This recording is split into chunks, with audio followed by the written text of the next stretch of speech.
quiz 4 on Khan Academy, and one of them that they're discussing is the difference between what a jump discontinuity is and infinite discontinuity. So let's say we have a graph.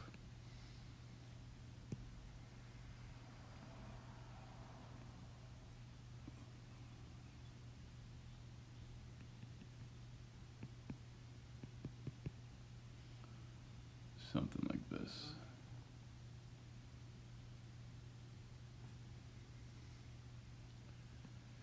All right. Now, -2 there, and +2 there. Okay, so when you're looking at jump discontinuity compared to infinite discontinuity or removable discontinuity, so right here and here there is a jump in your graph, meaning the limits aren't equal. So the limit as x approaches -2 from the left side would be +2, right? So remember the way we know that, right? Right, it's approaching, and that's from the left side. So you get a height. What is your height approaching? Would be 2. But then from the left side, you could see it would be -1.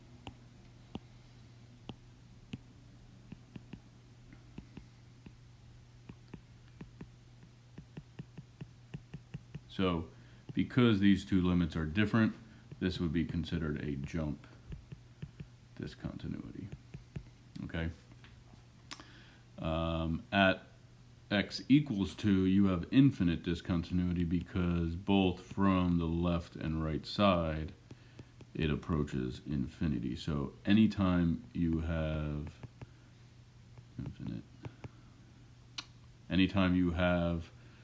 an asymptote, right? So we have an asymptote here. That will give us the infinite discontinuity. Okay, let me take a look.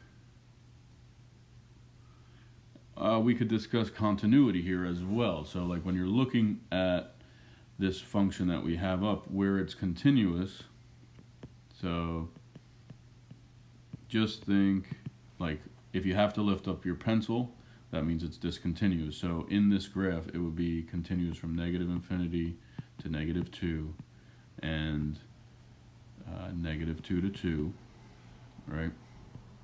And then again from 2 to infinity.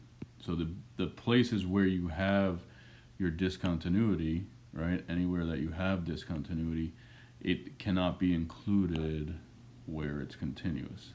Okay, so that should help as well. And again, like they ask a couple other questions for you guys, and for example, if you have like two functions, 2 to the x, ln x, right? These are the two functions, and the question is, which one of these functions is continuous for all real numbers? Okay, so continuous for all reals.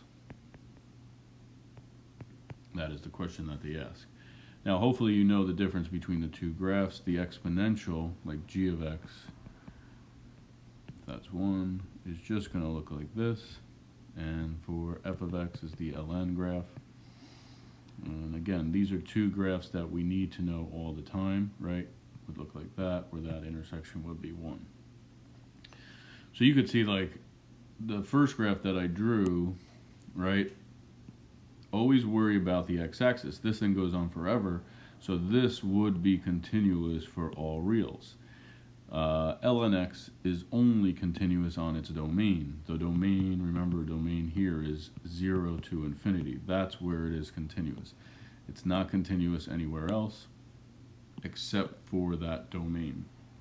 You can see no negative numbers are included here. So the one that is continuous for all reals would be that g of x equals 2 to the x. Okay, here's another question about continuity.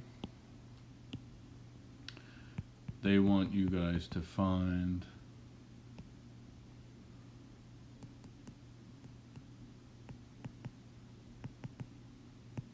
the value of k to make the function continuous. Okay? So basically what you're looking for is you're taking the limit of this function here. So I want to do, what's my limit as x approaches -2, x squared minus 4 over x plus 2. Because right now, if this was your function, right, you know you would have a hole at -2, because when you plug in, you do get 0 over 0. That's another thing we could remember. Anytime you have 0 over 0, you do wind up having a hole in your graph. So let's go back to what we know how to do, is when you have this and you get 0 over 0, you know there's a limit, and you're going to need to factor, conjugate, common denominator. So x minus 2, x plus 2. You could see the x plus 2 would wind up canceling, and you're just left with x minus 2. So now we can plug in -2 minus 2 is -4. So then k has to be -4, because that is going to fill the hole.